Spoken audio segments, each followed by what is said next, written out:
Pero como la mayor parte de los asistentes a esta charla o conferencia hablan castellano, vamos a hablar en castellano, aínda que eu podría falar en galego da mesma maneira co conferenciante que imos ter hoxe. Eso é unha pequena licencia que me permito, sobre todo porque estoy rodeado de amigos. Celebramos hoy o conmemoramos unha escritora gallega, María Victoria Moreno Márquez. Le voy a robar un poquito de tiempo aquí a Alfredo Conde, que era una extremeña, una catedrático de lengua y literatura de instituto, curiosamente extremeña, que va a Galicia, aprueba unas oposiciones, se enamora de la lengua gallega y se pone a escribir en gallego, sobre todo cuentos para niños. No vamos a hablar hoy de María Victoria Moreno Márquez, sobre todo porque esta señora que falleció no hace mucho era amiga mía, era muy buena amiga mía y una estupenda persona que tenía la habilidad de meterse en muchos líos por ayudar a los demás. No es el tema hoy María Victoria, podríamos hablar mucho de ella, pero no es el tema.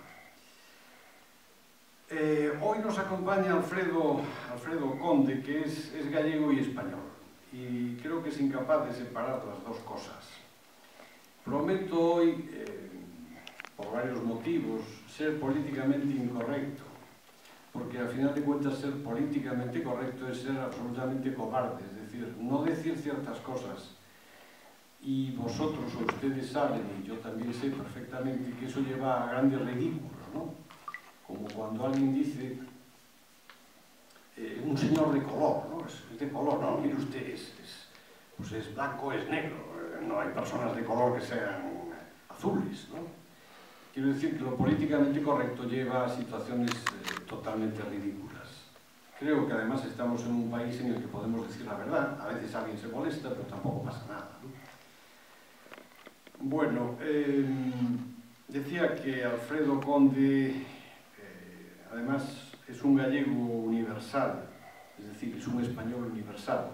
Los gallegos tenemos todos una parte errante. Después se verá muy bien por qué digo eso. Decía un bisabuelo mío, y perdón por la licencia de hablar de mi bisabuelo, que para saber o viajar o leer. Y Alfredo ha viajado mucho y ha leído mucho. Voy a hacer una pequeña reseña biográfica de Alfredo. Alfredo Conde nació en Nayarit, de una conocida familia de esa villa orensana. Allariz, que es una ciudad o una villa con una gran tradición histórica, fue fundada por los suevos, Vila Alarici, es decir, la villa de Alarico, la que fundó Alarico. El rey Sancho IV le dio el título de llave del reino de Galicia, entre otras cosas porque estaba situada en una zona estratégica, más bien hacia el sur. Y tradicionalmente se dice siempre que Alfonso X el Sabio fue educado allí. Parece ser que sí, que fue educado en lo que es hoy la provincia de Orense, también en Maceda, que es un famoso castillo que fue convenientemente destrozado para convertirlo en un mal restaurante. Conozco ese castillo porque de niño yo pues estaba por ahí por cuestiones familiares. Bien. Alfredo Conde ha sido a lo largo de su vida, y sigue siendo, al principio marino mercante, por eso digo que ha conocido el mundo y lo conoce, historiador, profesor, parlamentario en el Parlamento de Galicia y consejero de Cultura, época en la que hizo cosas estupendas y otras cosas no se las dejaron hacer, como es normal. Alfredo Conde escribió, y posiblemente me deje alguna, 17 novelas, escribió cuentos, poesía, teatro, ha sido publicado a 11 idiomas. Tiene muchos premios nacionales e internacionales que no voy a hacer la lista porque sería muy largo. Hay dos muy importantes. En el año 1986 fue el Premio Nacional de Literatura y en el año 91 obtuvo el Nadal con su novela Xa vai o grifón no vento, que es traducido al castellano el grifón, porque sería un poco complicado de traducir. Escribe en castellano y en gallego indistintamente. según le apetezca, supongo, eso ya nos lo contará él. Ha escrito artículos en Diario 16, en El País, en ABC, en el Periódico de Cataluña, en Le Monde, en La Voz, en El Correo Gallego, que es un periódico para mí entrañable porque es de la ciudad donde yo nací, y por desgracia el Correo Gallego ha dejado de publicarlos por razones ajenas a él. Pero les aseguro que eran artículos interesantísimos, además de divertidos, porque lo más importante es no ser en esta vida, lo dice en su última obra el antiguo embajador de Ezcayar, lo terrible es la gente que es pesada, ¿no? Y no voy a hacer ninguna alusión política a nadie, pero la gente que se repite y que es pesada es pesadísima. Tampoco voy a enumerar el título de las novelas de Alfredo. También es caballero de la Orden de las Artes y las Letras, otorgado por la República Francesa. Pero sobre todo, Alfredo es otras cosas que no están en los libros, ni siquiera en Wikipedia, que es nuestra gran fuente de información. En este caso no la necesito. Es un gran anfitrión, cuando uno va a su casa, es un gran anfitrión. Voy a contar algún secreto porque estamos en familia.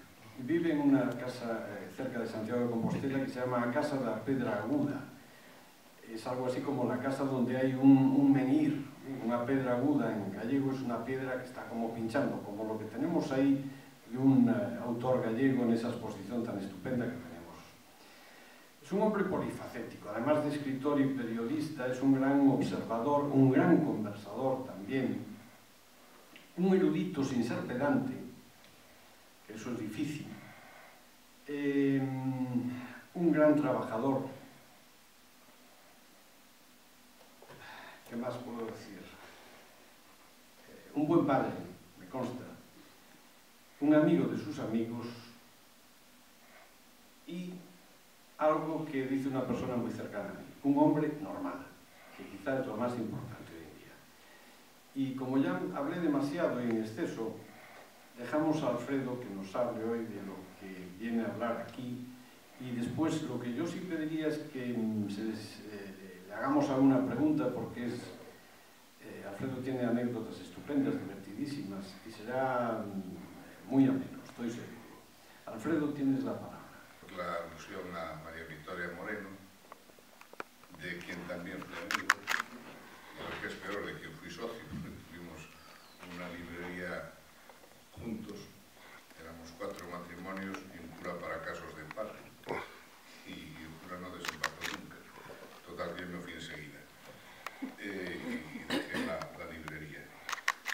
Después es cierto que soy un escritor que escribe en 2 lenguas, en una apuesta muy difícil, porque yo nunca estuve dispuesto a renunciar a ninguna de mis 2 lenguas. Me parecía, no sé, me parecía absurdo renunciar a una de las 2, y no renuncié a ninguna. Con lo cual, no me integré en ninguna de las 2 de un modo definitivo. El sistema literario, que es como ahora se llaman a las realidades culturales expresadas en distintas lenguas, en el sistema literario gallego no estoy, o estoy poquito. En el sistema literario español pues también estoy poquito. Y la verdad no me importa mucho, me importó. Tiempos sufrí bastante, pero se me curó hace unos años. Me tuvieron 21 días en un coma inducido por culpa de una gripe A, y al llegar a casa vi los libros que tanto me preocupaban, me quedé mirándolos, como si me hubiera muerto. Sé yo lo que me ibais a importar, pues esto es lo que me vais a importar a partir de ahora. Y con los libros, pues cantidad de sensaciones y de consideraciones y incluso de creencias y de fes que, bueno, pues en gallego se dice derreciendo, han ido derreciendo de, no sé una traducción exacta de derecer, bueno, ir bajando. Y que no sé por dónde empezar. Lo anunciado es que yo hable de la literatura, de las letras gallegas en el contexto europeo, la literatura gallega en el contexto europeo. Y a mí me gustaría atenerme a eso, cómo no, y estoy dispuestísimo a hacerlo. Lo que pasa es que al referirme a algo tan amplio como es esa realidad, yo no sé si estaré contando lo que me interesa a mí, y si lo que me interesa a mí no tendrá en absoluto que ver con lo que les interesa a ustedes. Y temo pues aburrir. No es mi misión en este mundo, creo, la de aburrir a nadie, por lo menos no es mi interés. Entonces yo les propongo a ustedes, haciendo mía la petición del director hace un momentito, que esto, como somos pocos y no va a salir de Francia, pues responda a un inicio mío en el que yo sitúe más o menos aquello de lo que podemos hablar, e inmediatamente, yo diría que desde ya, desde este mismo momento, el que primero tenga algo que preguntar para facilitarme a mí la respuesta a algo que sí sea de su interés, levante la mano, como hacíamos en el colegio, y yo responda o intente responder a la cuestión que se me plantee y que a ustedes les pueda interesar. ¿Por qué digo esto y por qué lo propongo así? Porque hablar de literatura gallega en el contexto europeo es hablar de una literatura normal, en un contexto anormal. Es hablar de una literatura sometida a todas las servidumbres, o quizá una más incluso, que tiene cualquier literatura que pertenezca a una realidad en la que la cultura esté sometida a determinadas servidumbres. Por ejemplo, hoy hablábamos en la comida de la expansión de la cultura de la literatura alemana. ¿Cómo es posible que Alemania utiliza un idioma que hablarán 90 o 100 millones de personas, contando austríacos y poco más, tenga la implantación mundial que tiene y que es muy superior a la nuestra, a la que tiene el español, perdón, no el español, la literatura española, los autores españoles por el mundo adelante? ¿Cómo es posible? Pues es posible por muchas razones, pero las razones son fundamentalmente de política cultural y de política internacional, está sometida a leyes, está sometida a hábitos, está sometida a condiciones de las que se emancipó, vamos a decirlo así, la literatura alemana, gracias a una política cultural determinada y que es muy sencilla y que cuando alguien tuvo el intento de aplicarla en España, pues no se le admitió, incluso por los más interesados, los que debieran de haber sido más interesados en admitirla. Entonces, hablar de literatura gallega en el contexto europeo, pues es hablar de una literatura que unos la presentarán como muy rudimentaria. Ejemplo, recuerdo en el año 79 que estuve en Córcega, invitado por ¿cómo se llamaba aquí? Edmond Simeoni puede ser, Edmond Simeoni hizo un congreso. Yo creo que tenía la apetencia de hacer así algo parecido a Convergencia y Unión Catalana o al PNV, entonces invitó a catalanes, a vascos y me invitó a mí. Y estuve allí y tenían una literatura en corso, ¿no? Una literatura que respondía a señores muy mayores que hablaban un corso muy bonito. Yo me entendía con ellos mejor en corso, hablando ellos en corso y yo en gallego, que de otra forma, porque es un dialecto genovés que se entiende muy bien desde el gallego. Y lo que escribían eran poemitas de que la Virgen se le aparecían los pastorcitos y les hablaba en corso. Claro, cuando una literatura está sometida a servidumbres, a realidades de este tipo, todo lo que puede venir detrás, sea un corpus poético, sea un corpus novelístico, pues responde pues, a las mismas motivaciones, a las mismas intenciones, que no suelen producir una obra, un conjunto, un corpus narrativo o lírico equiparable al de otras realidades. No es el caso no es el caso gallego, ni muchísimo menos. En Galicia, para que parangonen y cotejen, yo es que no sé, claro, es muy difícil porque yo no sé qué gallegos hay aquí, de esos gallegos quienes conocen bien nuestra realidad literaria, nuestra realidad cultural, y quienes, no siendo gallegos, la conocen y quienes no la conocen. Así que, para ejemplificar un poco lo que estoy diciendo, voy a dar unos nombres. Fíjense ustedes.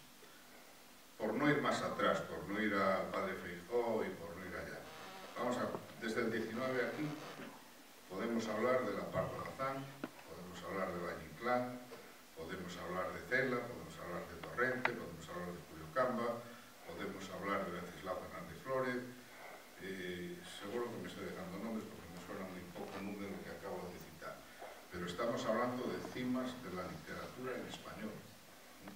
No hay un conjunto de narradores en ninguna otra zona española equiparable a estos nombres que estoy diciendo, cuya característica más o menos común, yo es que siento no quiero, hoy me pasaron un texto de Cela,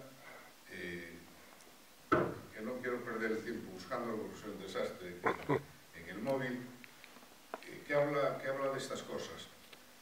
Si los narradores que yo acabo de citar son cimas de la literatura española en su conjunto y se caracterizan por tener una riqueza léxica envidiable para el resto de sus contemporáneos, ¿qué pasará? Por ejemplo, Valle Inclán, en gallego no es Valle Inclán, porque todo el arcaicismo que tiene en castellano, al trasladarlo, al volverlo al gallego, se pierde y el encanto que tiene la prosa de Valle Inclán, la musicalidad, el ritmo, toda la belleza que tiene esa prosa, se esfuma.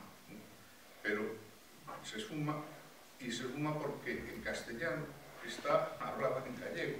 Tiene sintaxis, tiene vocabulario, tiene ritmo, tiene giros que Rubén Darío diría de gaita gallega, y los tiene. Entonces, si este conjunto de autores son cimeros en la cultura española, escribiendo de esa manera y a partir de estas premisas, consciente e inconscientemente planteadas, ¿qué pasará con los escritores que solo han utilizado el gallego? Y entonces, pues, a lo mejor es que no tenían la capacidad que tenían los que utilizaron el castellano. Pues tampoco. Si volvemos al 19, nos encontramos con Rosalía, que es la cumbre del romanticismo español. Es un fenómeno tardío del romanticismo, pero el único junto con Bécquer, pero más enraizadamente Rosalía, es que este es el problema de hablar de literatura gallega. Parece que estoy hablando en una clase a unos alumnos, o esa sensación tengo yo, y de estar explicando obviedades. Y no quiero caer en eso, yo quería responder a sus puntos de interés, no a las consideraciones que yo hago, porque yo me he planteado muchas veces por qué Rosalía es mucho más romántica en el sentido estricto de la expresión que Bécquer, y yo he llegado a conclusiones peregrinas que no sé si son suscribibles, pero en Villagarcía, Rosalía murió cerca de Villagarcía, en Padrón, y en Villagarcía estaba la escuadra inglesa fondeada con una naturalidad y frecuencia absoluta. Y, ¿cómo se llama de Viveiro? Bueno, ya empezamos con los lapsos. Bueno, ya me acordaré. El otro gran romántico que escribía en Viveiro, hombre, bueno. Y en Viveiro también estaba la influencia inglesa, y la influencia inglesa quiere decir que los poemas de los poetas laquistas, los poemas de los escritores que hicieron después la novela histórica romántica, llegaron por ahí e invadieron ¿me comes, Pastor Díaz? Bueno, si me equivoco, disculpe. Y Rosalía son cimas del romanticismo, mucho más trascendente y conocida Rosalía, por supuesto, y era por la influencia, digamos, de la presencia británica. Cosa que en los andaluces puede darse también por la presencia en Almadén y todas las minas, y que quizá fue más intensa que en Galicia, pero en otros órdenes, porque hay mucho rubio y mucha rubia por Andalucía con los que nosotros no contamos. Los hay también, pero no por ese camino, por esa manera de llegar. ¿Usted? Diría, por un lado, la formación, no sé si lo ha dicho Javier antes, si habías hecho periodismo, tal, ¿cómo te integras primero en la Marina y cómo eso te lleva después a escribir? Y por último, cómo la influencia de la literatura o la escritura gallega en algunos de los países, ¿no? En general, pero vamos, primero en España y después en algunos otros países, sobre todo de influencia más bien gallega como Latinoamérica, Sudamérica, vamos. Bueno, a ver si entendí bien. Primero tengo que responder a cómo yo llegué a escribir en gallego. Sí, ¿cómo te integraste primero? Sí. Si eres periodista, ¿cómo te metes en la Marina? Yo, periodista no se puede decir que sea. Yo soy... escribí en el Correo Gallego, yo escribí durante 22 años, 362 artículos anuales. Una barbaridad. Pero no soy ¿Cómo llegaste a eso? ¿Cómo llegué yo a eso? Para mí el hecho de leer y de escribir es una constante familiar. Yo no tengo en eso mayor mérito. Yo desde muy niño quise ser escritor. Lo que pasa es que tenía muchas reticencias a serlo, porque yo veía los escritores y los intelectuales y decía, oye, qué pinta tienen, yo era un niño así muy guapito, para decirlo rápido, pequeño.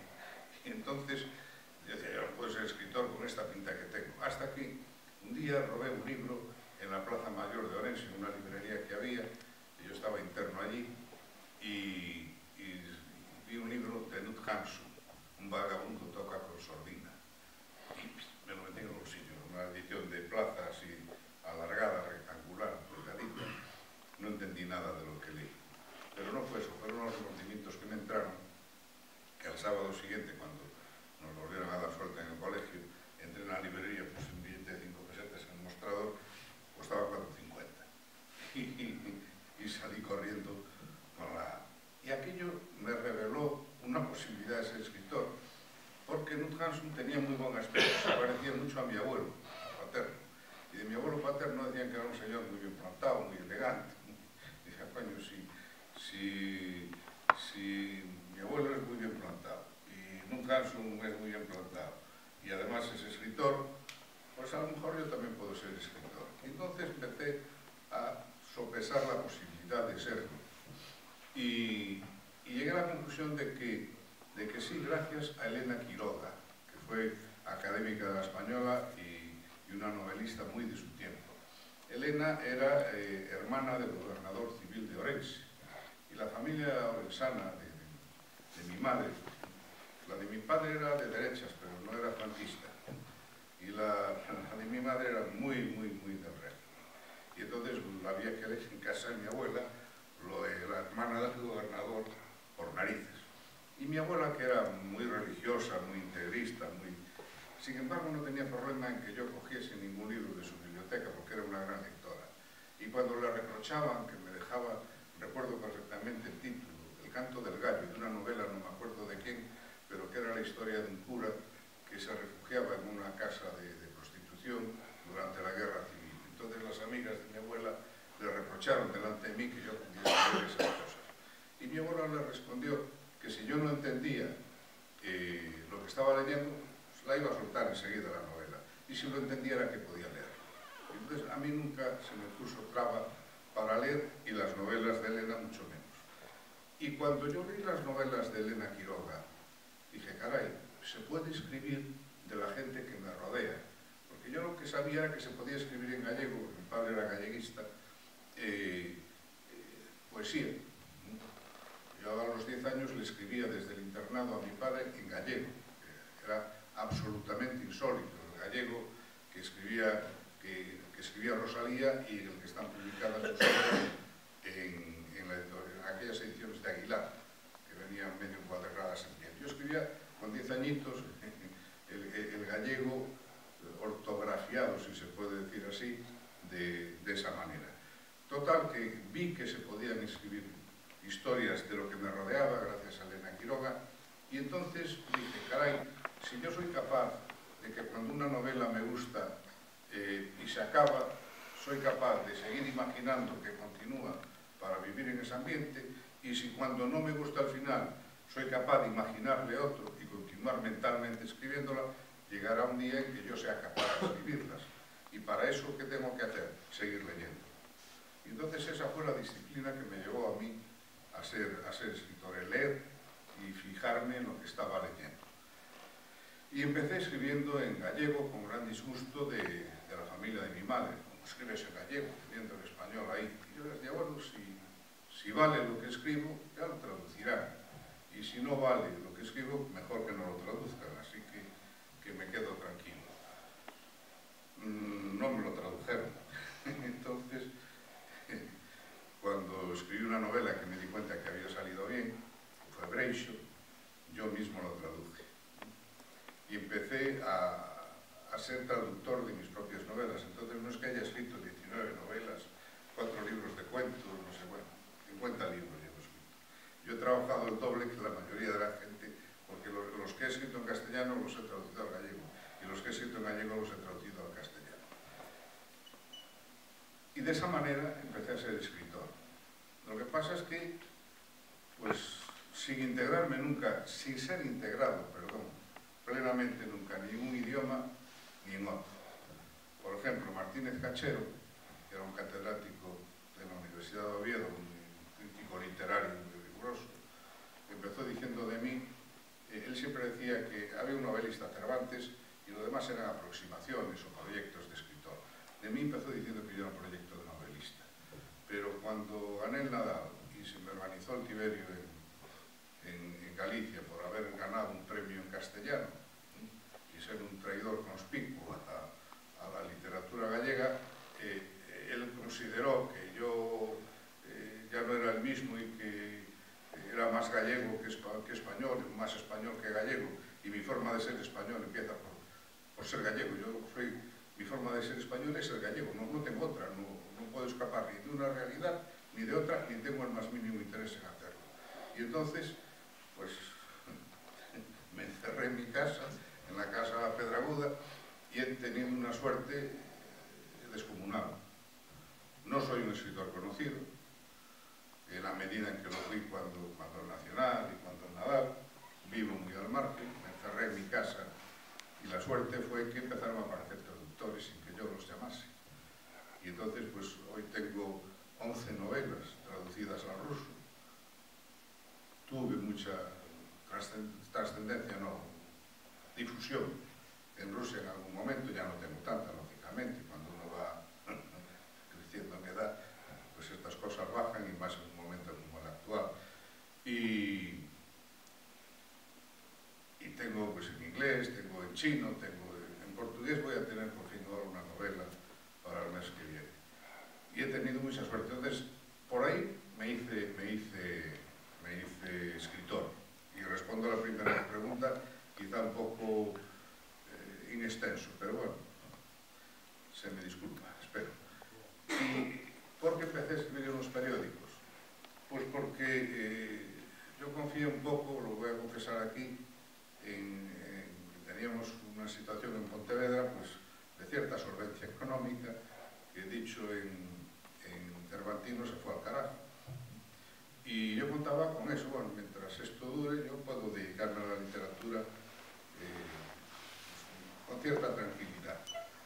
Y eso lo había deducido de que leyendo La memoria de la melancolía, escrita por María Teresa León, la primera mujer de Alberti, o La arboleda perdida del propio Alberti, yo me di cuenta, o quería entender, que todo esto de la literatura era un conjunto de conexiones y de realidades que solo se podían permitir, o por lo menos así fue, hasta el 98 y hasta el 27, estoy hablando de las generaciones, pues gentes de determinado entorno social y familiar.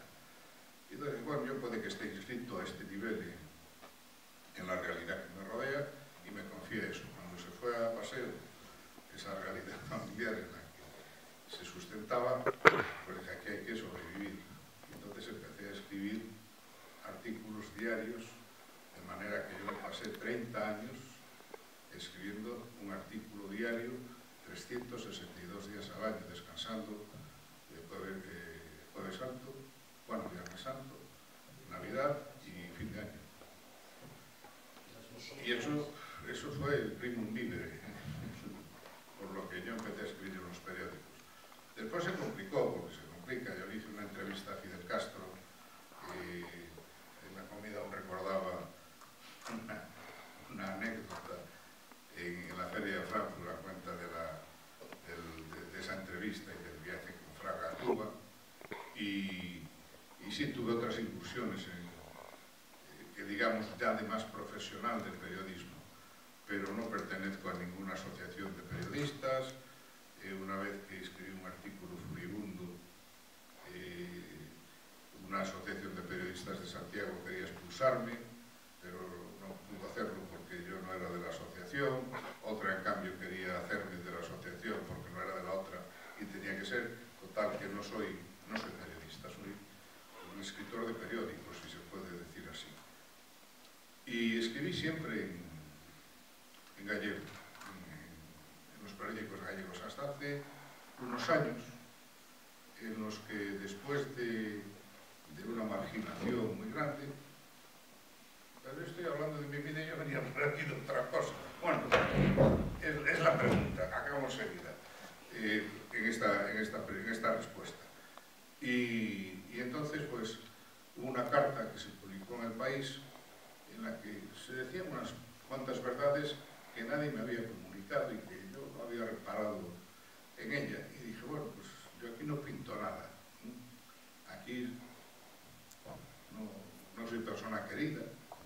Entonces, pues me voy, a empujones, pero me voy. Y empecé a escribir artículos en Galicia, en castellano. Y me mantengo en eso, que el artículo, cuando lo pienso, lo estoy pensando en gallego, sale en gallego. Que lo pienso en castellano, sale en castellano. Y escribo indistintamente los dos en la prensa gallega, lo cual no está muy bien visto a unos por una razón y a otros por la contraria. Pero bueno, como decía mi difunto padre, es condición del animal. Y entonces en eso me mantengo. Dime. Bueno, para cambiar un poquito de tema y volviendo al inicio de vuestras dos intervenciones, tanto de Javier como de la tuya, hoy es de festivo en Galicia, los gallegos nos felicitamos por WhatsApp y por eso, y yo tengo que reconocer mi ignorancia, digamos que mis conocimientos de la literatura gallega son de mediano nivel, y yo desconocía a María Victoria, no había oído hablar nunca, pero lo reconozco. Como dice el refrán, que mal de muchos, consuelo de tontos, entre la gente... ¿Perdona? O epidemia. O epidemia, exactamente. He visto que con la gente que me ha intercambiado mensajes, la inmensa mayoría, tampoco la conocían. Ha habido uno que ha dicho, pues efectivamente, que era una persona que conocía efectivamente a esta escritora. Entonces, yo me he estado documentando un poco, leyendo un poco sobre la vida de esta mujer. La verdad es que es apasionante, ¿no? Porque tiene una trayectoria, como decir, es una extremeña que viene a Galicia y se vuelca completamente en la cultura gallega y realmente es muy, muy interesante. He leído la sinopsis de una de sus novelas, esta que va con el chico en autostop, que es algo impresionante. Entonces, en lo que he leído... Esta, tiene un nombre rarísimo, Anagnorise, exactamente, esa es. Entonces, en lo que he leído, tú sales, a veces sales en un determinado... Tú mismo lo has anunciado más o menos al principio, ¿no?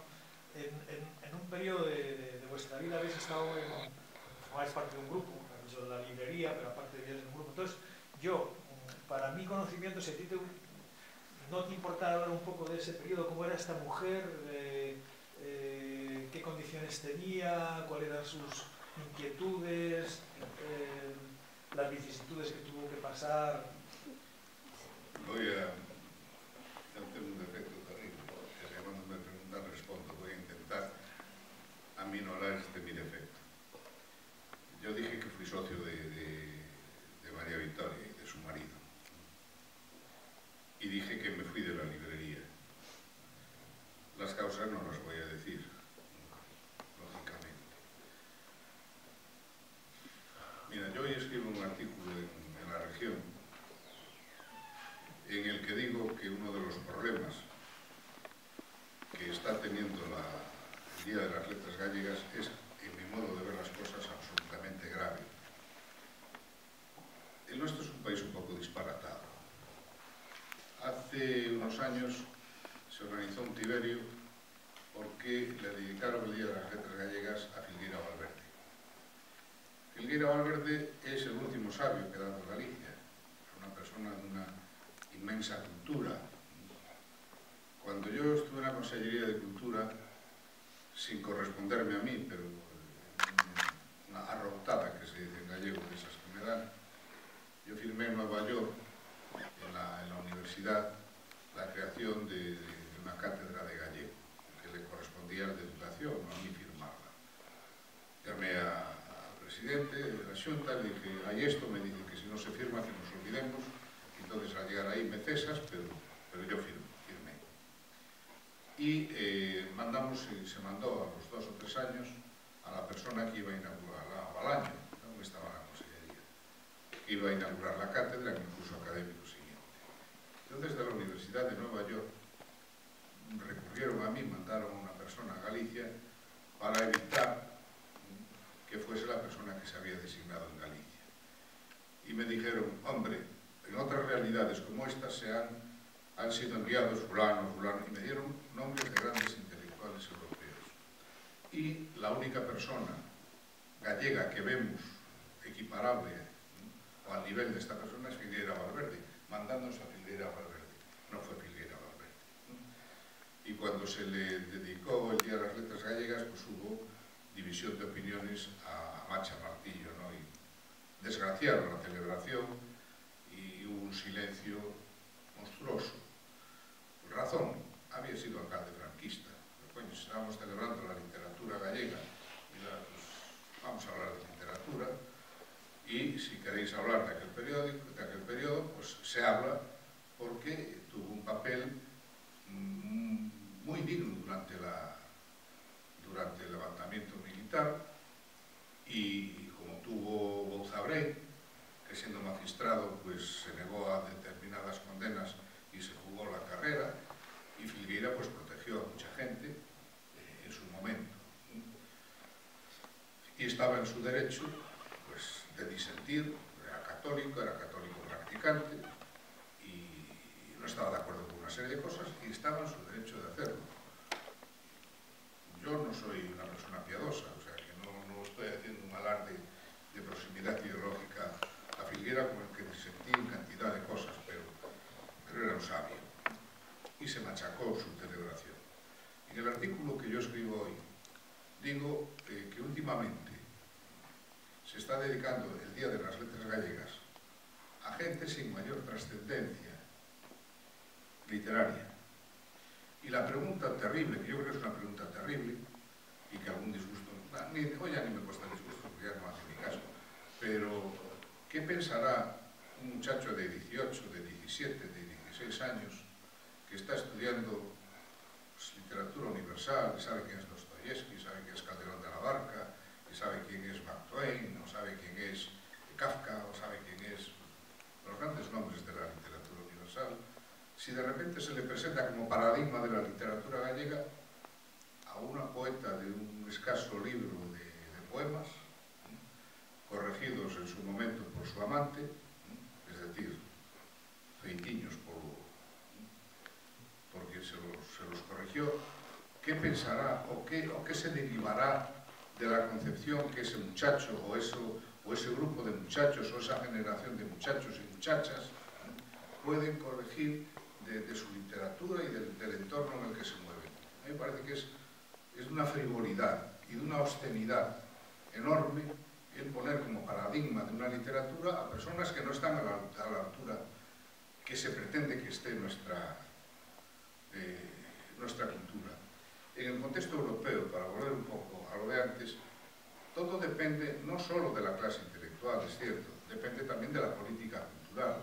Y si esa política cultural no ampara, difícilmente, podremos hablar con normalidad, en situaciones como estas, del conjunto de la literatura gallega y de su inclusión en la literatura europea o en la literatura universal, de la misma manera que no podemos hablar todavía, y lamentablemente, de la importancia de los escritores españoles en castellano dentro del conjunto de la literatura universal, porque si no tenemos la implantación que tienen otras culturas y no la tenemos por carencia de esa política cultural.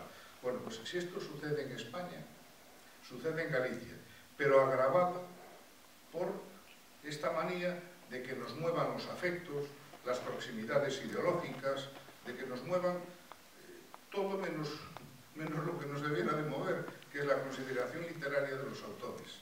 Entonces, yo creo que con esto, sin citar exactamente la obra de María Victoria Moreno, respondo, porque yo intenté leer la obra de María, y esto por favor, que si hay gente de la prensa que no lo diga, que sería hacer daño inútilmente y no aportaría nada. No he sido capaz de leerla, pero sí he leído la de otros autores anteriores que se celebraron como hitos de la literatura y que no lo son, habiendo, como hay en la literatura gallega, cimas literarias. Ya no digo Cunqueiro, que ya se le dedicó el Día de las Letras gallego, pero hay cantidad de autores importantísimos que los chavales no están leyendo, o no están leyendo con la dedicación, la profusión y la frecuencia que sería de desear. Y no digo solo los nombres de Blanco Amor o de Otero Pedrayo, que no lo han leído ni la mitad de los escritores gallegos, y es necesario leer a Otero Pedrayo para hacer novela en gallego,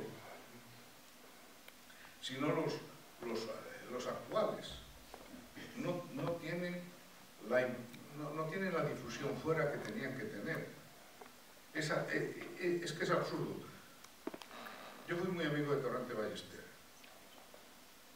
y traductor de una novela suya, o sea que conozco a Torrente Ballester de arriba abajo, por activa y por pasiva. Era un gran escritor, muy superior a mí. Yo estoy más traducido que Torrente. Para no poner solo el ejemplo gallego, el ejemplo español.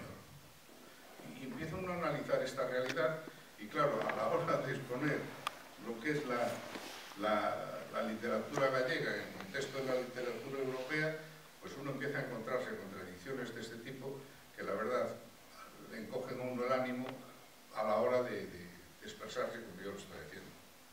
Perdón, ¿valió así? Perfectamente claro. Yo no estoy muy de acuerdo, pero bueno, por favor, Auto, porque yo estoy releyendo la lectura porque yo la conozco hace muchos años y la leí en el instituto y a mí sinceramente sí me gusta, pero bueno, eso ya es cada uno. Y siempre me ha gustado, también igual que soy de Pontevedra. ¿Me hablas de Ana Norris? Sí, no, más. Pero obviando eso, digo que se ha dedicado, por ejemplo, para mí, un gran poeta de la literatura es Manuel María, y a mí me apasiona su poesía y veo muy digno que no era conocido y no por ello, no era a nivel español me refiero, y no por ello no se le iba a dedicar el día. Yo creo que es el gran poeta actual para mí de la literatura galega, actual en el sentido de que murió hace 14 años o no sé muy bien, entonces, contemporáneo. Entonces yo sí veo bien que yo creo que se le dedicó un día, ¿no? Sí, sí. Por eso digo que sí se le ha dedicado a mí, a gente realmente muy interesante. Sí, obviamente, Blanco Amor, Manuel Antonio para mí es superior, pero son increíbles, pero también es verdad, y lo siento, pero muchos jóvenes de 16 años no conocen a Dostoyevsky ni... Digo que muchos jóvenes de 16 años no conocen ni a Dostoyevsky ni a Mark Twain. Es muy triste, pero no los conocen. Entonces, yo sí veo interesante que muy mal vamos. Todavía tengo más razón en lo que estoy diciendo. Claro, que eso es muy triste. Pero 18 años, un estudiante de bachillerato, como se llame ahora, no conoce a Dostoyevsky, no conoce a Twain. Pero es verdad. ¿A dónde vamos? Pero yo creo que no estamos... Yo solo estudié en el bachillerato. Sí. En la universidad no me enseñaron nada que no hubiese estudiado antes. No, estoy totalmente de acuerdo, pero digo que en la literatura galega que sí hay que dar a conocer, muchos autores. Por supuesto, Pedrayo, Blanco Amor, Cabanillas, son, para mí Manuel Antonio, pero sé cada uno, son lo más importante, que yo sí en el instituto me los tuve que leer todos. Los tuve que leer a todos, Blanco Amor, de Pedrayo, todos, y así me apasionaron, igual que los de literatura española. pero veo bien que se dedique a gente que a lo mejor no es el culmen, pero sí lo encuentro interesante, o sea, se ha dedicado a gente interesante. Y gracias a ellos, yo por ejemplo lo que hago es releerme o leerme de autores a los que se dedica, y pues que debería hacerlo más veces, sí, pero cada año pues tengo la costumbre, se dedica, voy a ver si me tengo por casa, o si no me los compro. Entendí. Entonces, pues, ¿Me dejas que te responda? sí. Yo fui amigo de Manuel María y creo que tiene alguno de los poemas más hermosos de la literatura gallega, de los más hermosos. No es poco. Un verso puede hacer un poeta, ¿no? O un poema, y con un poema pasar a la historia. Él tiene varios. También creo que, se lo decía él, o sea, que a veces publicaba de más y seleccionaba poco. Dicho esto, ¿tú crees, y hablando ya con la claridad que tú lo estás haciendo, ¿tú crees que estando fuera personas como Carballo Calero, bueno, no vamos a dar nombres, de los que pudieran ser, porque hay bastantes, o Fitz Vergara Vilariño, por ejemplo, que es un poeta como la copa de un pino, que está absolutamente olvidado, se le pueden dedicar Día de las Letras Gallegas a María Mariño, o a Luis Pereiro, o al propio... bueno, no lo digo. No, ya cometí la equivocación de dar dos nombres. Dejando atrás gente que sí hizo cosas, publicó obras, dio un sentido a la literatura, dio un sentido incluso al país, si quieres decirlo así. Las letras. Y sacar a personas en las que lo que te está moviendo es la afectividad, la relación, la amistad, esos lujos, en un contexto como el nuestro, la verdad es que no se deben de permitir, creo yo. Ahora, ¿que te puede gustar la obra de...? Sí, no te discuto que te pueda gustar. Mira, este año se hizo un revival impresionante de Gloria Fuertes, y todavía no me lo explicó, o sea que es cuestión de preferencias. Yo manifiesto cortés, espero que cortésmente las mías, y creo que es una equivocación el que se esté procediendo así en una situación como la nuestra, y eso depende de una política cultural. Mira, vamos enseguida. Cuando yo estuve en la consellería, era una época de gran creatividad, de gran efervescencia cultural. Tuve una suerte enorme en estar allí en ese momento. Por ejemplo, se filmaron las tres primeras superproducciones en gallego. Sempre Xonxa, Continental y, no me acuerdo, Urca, me parece que era la tercera. Tuvieron una difusión enorme. Enorme porque y realmente apareció el cine en gallego a partir de ahí. Desde entonces a hoy, la cinematografía gallega ha hecho películas extraordinarias que han pasado desapercibidas prácticamente por completo fuera del contexto gallego. Con una poca ayuda cultural, política, económica, desde las instituciones adecuadas, esas películas hubieran trascendido, como sucedió con Sempre Xonxa, que son muy inferiores, por mucho cariño que tengamos a la memoria de Chano Piñero o por la relación que podamos tener con Xavier Villaverde. Son superiores, pero han pasado y están pasando desapercibidas. Eso mismo sucede en otros órdenes de la cultura gallega. La moda. Hubo un momento en que los centros europeos de la moda eran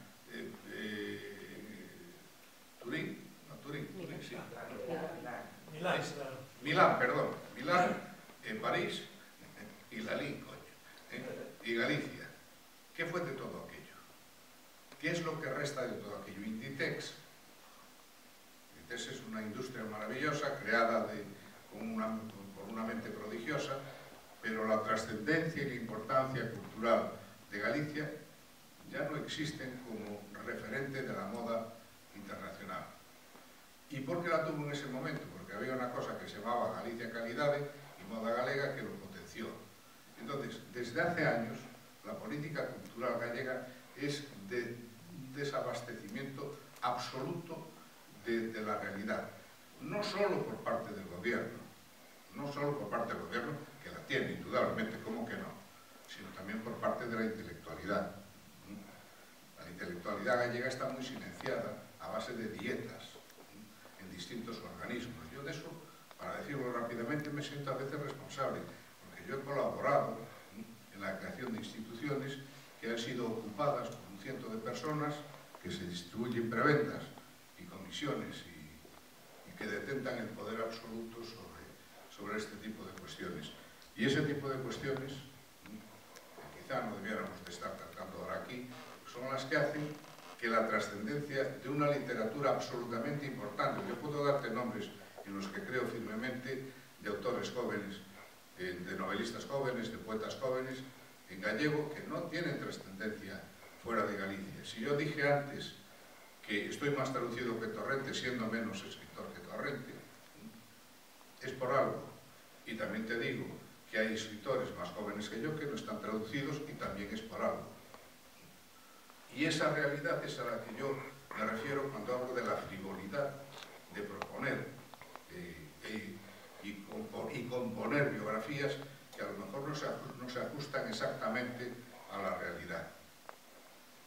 Decir esto pues es una falta, si quieres, de patriotismo, de integración en un esquema, un sistema, una realidad. Pero volvemos a mi difunto padre, condición del animal. Yo a mi edad ya no me voy a actuar de otra manera, no sabría. No sé si te respondí exactamente. Sí. Volviendo a este tema, usted que conoce bien este tema, ¿cómo la Academia Gallega eligen a las personas que van a ser los protagonistas del Día de las Letras Gallegas?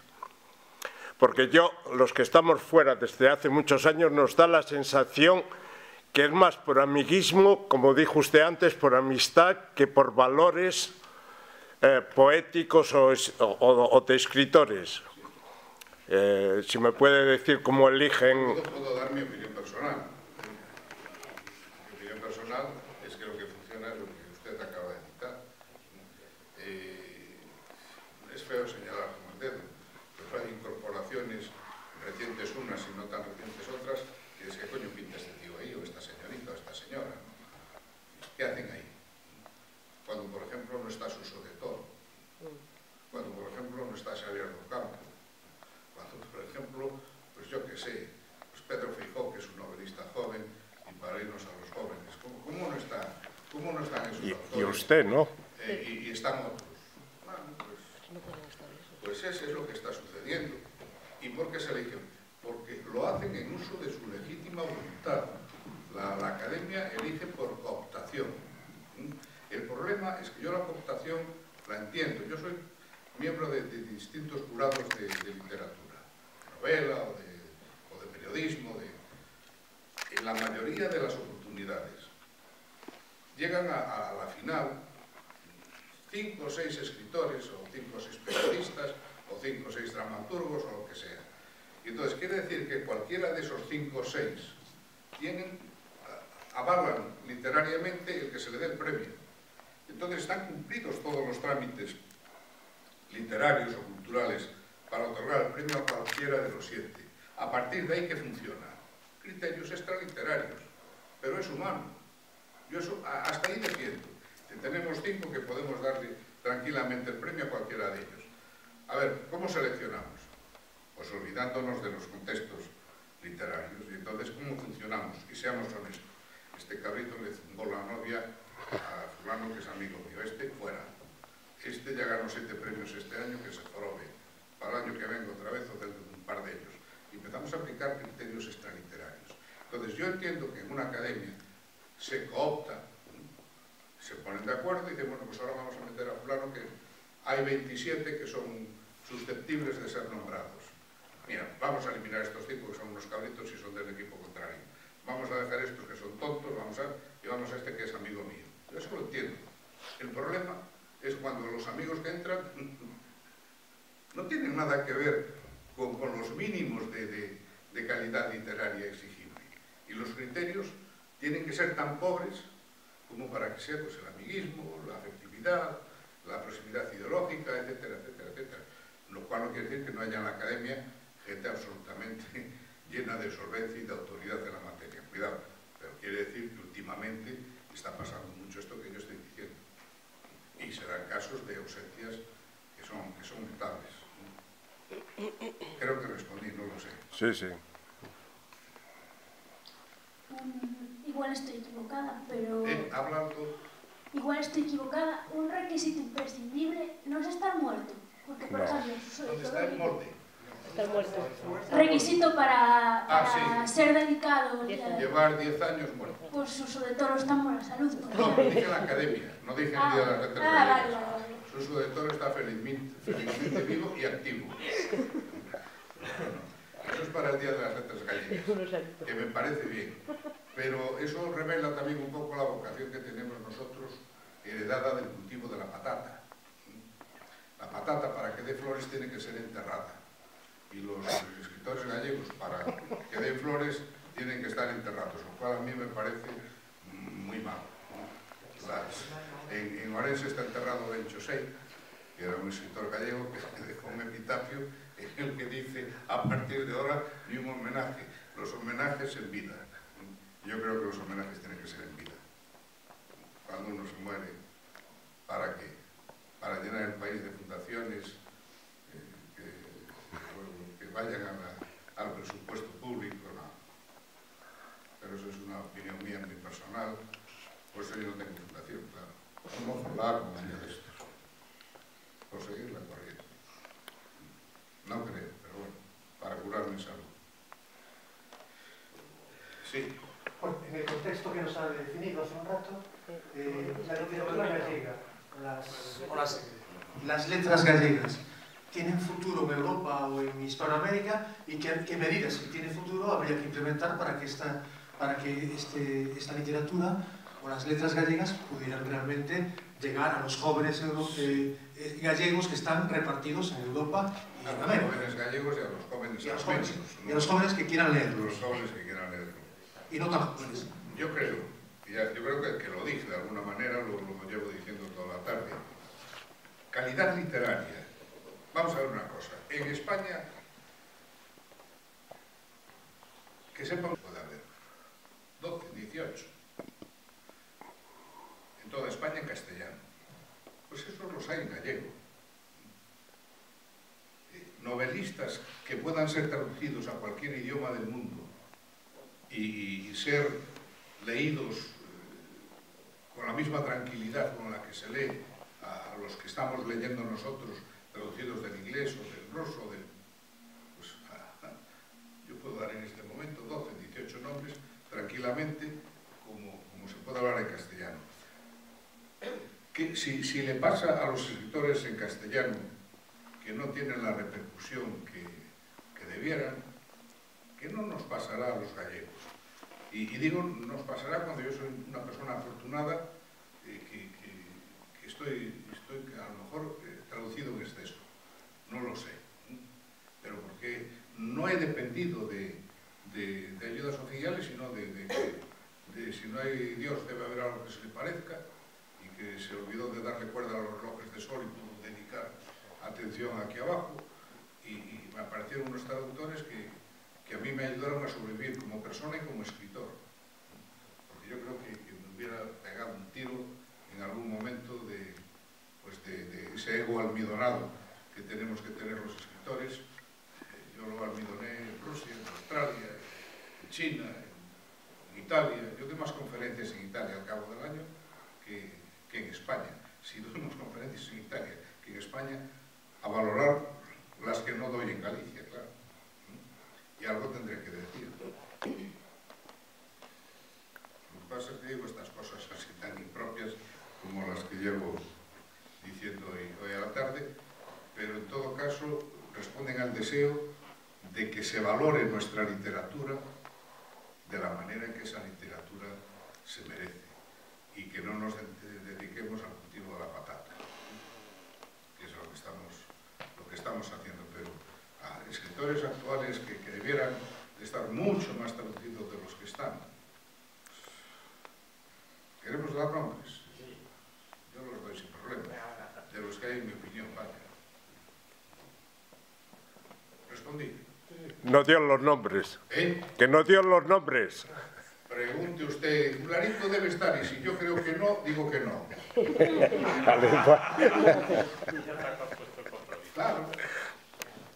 Es que si yo doy nombres seguro que me olvido de gente, pero si se me pregunta por nombres, yo digo lo que pienso. Eso es una respuesta... Sí, sí, sí, muy gallega, muy gallega. Algo tenemos, caramba, ¿no? ¿Sube o baja? Bueno, yo quisiera hacer todas Siempre maneras... la cosa es que los gallegos sabemos dónde estamos en la escalera, ¿eh? Sí, sí. No se olvide nadie que nosotros sí sabemos en dónde estamos. Y hay que explicar cosas. Yo tengo un amigo, muy buena persona, escritor en castellano, es gallego, que es abogado. Y hace unos años un amigo de él dijo, coño, estoy muy preocupado porque tengo que ir a Galicia a defender un pleito en La Coruña. Y joder, la verdad es que voy asustado porque con esa manera de responder con una pregunta a otra, a mí me vais a volver loco. Y dije, no, le dijo mi amigo. Muy sencillo, tú pregunta bien. No, pregunta bien. Sí, tú pregunta bien. Y efectivamente, llevaba un mes y estaba en la Plaza Mayor de C, y baja la ventanilla del coche y le pregunta a un paisano que pasa por allí, oiga, ¿por dónde se va a Vigo? Yo, depende. Entonces ya están estos gallegos con el depende. Y entonces se acordó de lo que le había dicho mi amigo y dice, oiga, ¿usted por dónde iría a Vigo? Ah, por allí. Entonces no es que los gallegos respondamos con otra pregunta, es que se nos pregunta mal. Si se nos pregunta bien, respondemos perfectamente. Yo creo que lo estoy haciendo hoy con una claridad meridiana. Así que no... Esos son servidumbres que tenemos por ser como somos. Hay quien dice que eso es humor, que es un humor gallego que es así. Yo creo que no, que nos pasa como con el humor inglés. El humor inglés no existe, como ustedes lo saben. Lo que sucede es que los ingleses son así y eso es lo que nos hace gracia. Pues a lo mejor con los gallegos sucede algo semejante, que somos así. Pero respondemos si se nos pregunta. Si se nos pregunta bien. Así que si hay más preguntas, yo intentaré responder. Bueno, si no hay más preguntas, nos vamos a tomar un vino español, como dice la frase, y, o gallego también. Lo que pasa es que me temo que no tenemos Albariño. No tenemos, creo, que yo sé. Está mejor el Ribero y el Rodero. Los gallegos, efectivamente, en la actualidad... Sí, hay una pregunta más. Sí puedo... Sí, claro que sí. En el contexto actual, usted como galleguista... Sí, eso es lo que sigo haciendo. Sí, lo sé, por eso, aparte de escritor, lo apreciamos por eso. ¿Me puede decir cómo vive la situación política, mismo si no entra en el contexto de los días de las letras gallegas, en Galicia, en España en particular, en Barcelona o Cataluña, en el contexto del grupo Galeusca? Sí, si a usted le suena... Voy a responder como pienso. Yo nunca creí en Galeusca. Está en los textos. Nunca creí. ¿Por qué? Por mi propia experiencia personal, por un lado, fundamental en este caso, y por las referencias históricas que conozco, documentadas a través de la lectura. Entonces el invento de Galeuzca no creí nunca y lo manifesté siempre. Siempre tuve mucha suspicacia a la relación con ellos. Voy a contar dos anécdotas que justifiquen la segunda de mis afirmaciones. Cuando empecé a navegar yo fui marino. Incluso el otro día tuve que intervenir en la escuela, que ahora es Escuela Técnica Superior de la Marina Mercante, no sé cómo se llama. Y ya ando con la insignia de la Marina Mercante que me dieron allí. Y ¿a qué venía esto? Y navegué. El primer barco que navegué fue en el Monte Altuve. Era un barco mandado por un capitán vasco, un primer oficial vasco, un segundo oficial vasco y yo con 20 años, de tercero. Y desde el día en que salimos a navegar, oye, Cho, ¿y qué haces esto aquí de oficial? Si los gallegos barbitonísimos os de cubierta, pues. Aguanté en el barco, me parece, 6 o 7 meses, 8. Llegó un momento en que no... Era muy buena gente y aprendí mucho allí. Pero... Oye, Cho, gallego, pero te llevamos en la cuadrilla a tomar los potes, pues. No me gustó. Bueno, era consecuencia de una época, estoy hablando del año 66, una cosa así. Soy diputado en el Parlamento gallego. Voy a Cataluña, sé lo que estoy contando, como presidente de la Comisión de Cultura en el Parlamento gallego, acompañando a Paz de la Mela, una pontevedresa que conocemos, que a la sazón era directora general de Política Lingüística, para vernos en el Parlamento con los equivalentes, con el director de Política Lingüística de la Generalitat y con el presidente de la Comisión de Cultura del Parlamento. Llegamos a las 4 de la tarde, 4 y pico, vemos que están las puertas abiertas y entramos. No pueden entrar. ¿Cómo? No puede entrar, están las puertas abiertas. No, pero no puede, aquí vienen. Nosotros tenemos una cita, aquí a las 4:30, somos personas educadas, venimos con algo de anticipación, esta es nuestra acreditación, no pueden entrar. No vamos a poder entrar si esto es un parlamento en el que tenemos una cita y... No pueden entrar. Entonces, ¿qué pretende usted? No, que esperen ahí fuera, con esa gente que está ahí, y cuando llegue el señor presidente, por favor, aplauda. Yo he entrado en el Palacio de Presidencia de la Revolución Cubana. He ido a comer a Los Olivos con Raúl Alfonsín cuando era presidente de Venezuela. Comí con Carlos Andrés Pérez en Miraflores, en Caracas, cuando era presidente. Compartí un día entero con Soares cuando era presidente de Portugal, etcétera, etcétera, etcétera. Nunca iba a Moncloa cuando era consejero y llegaba a un taxi y entraba tranquilamente con decir quién era. Nunca me había sucedido eso en ningún lugar del mundo. En ningún lugar del mundo esas cosas pasan. Yo anduve por las Naciones Unidas, como perico por mi casa, el día en que fue elegido Bush padre, celebraban la fiesta en el mismo hotel en el que le habían pegado un par de tiros a Reagan.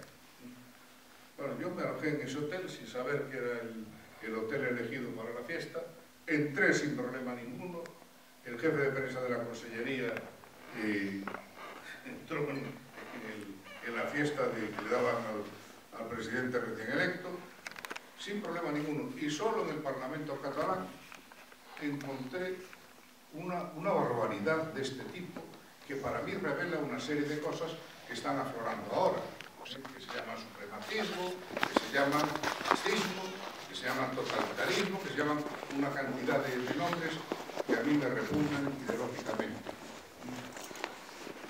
Soy consejero. Tengo que ir a Barcelona a hablar con Joaquín, ya no me acuerdo cómo se llamaba el consejero entonces, catalán. Llego allí a la plaza de San Jaime, en la Generalidad, exactamente la misma historia. Tuve que organizar un tiberio y amenazar con la prensa y amenazar que yo era miembro del gobierno gallego y que a mí no me impedían la entrada cuando tenía una cita con el consejero de Cultura y Puyol, y tuve que organizar un Cristo de tamaña magnitud que no trascendió lógicamente, pero que tuve que armar. Entonces yo creo que con esto respondo cuál es mi posición ante determinados hechos como los que están sucediendo. De los que hago responsables, no solo a los catalanes, cuidado, también hay más responsables. Hay responsabilidades en Madrid y hay responsabilidades en Barcelona, por supuesto que sí. Y no me gusta lo que está pasando, ni mucho ni poco, no me gusta nada. Y creo que es contraproducente. Y creo que lo que va a significar respecto de Galeuzca es que va a haber un recorte autonómico que nos va a hacer la puñeta a los gallegos. Eso lo tengo más claro que el agua. No le va a hacer, ya nos la está haciendo, porque dinero que tenía que ir para el AVE gallego, que ya va siendo hora. Yo escribí novelas históricas que suceden en historia gallega.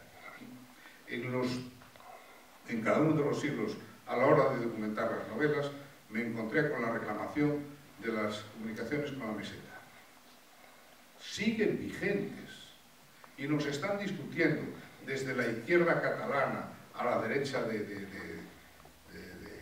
¿cómo se llama? De Ciudadanos, Rivera. Nos están negando todavía el AVE, con la sencilla razón de que necesita 1 millón de pasajeros, 1 millón de habitantes para ser rentable. Coño, en Galicia hay... La estación de Orense en un trimestre ha dado 450.000 pasajeros en el AVE. ¿Cómo no va a sustentar eso el AVE? Nos lo siguen negando. Ha ido el dinero a incrementar eso. ¿Qué pasa con el Grupo Vasco?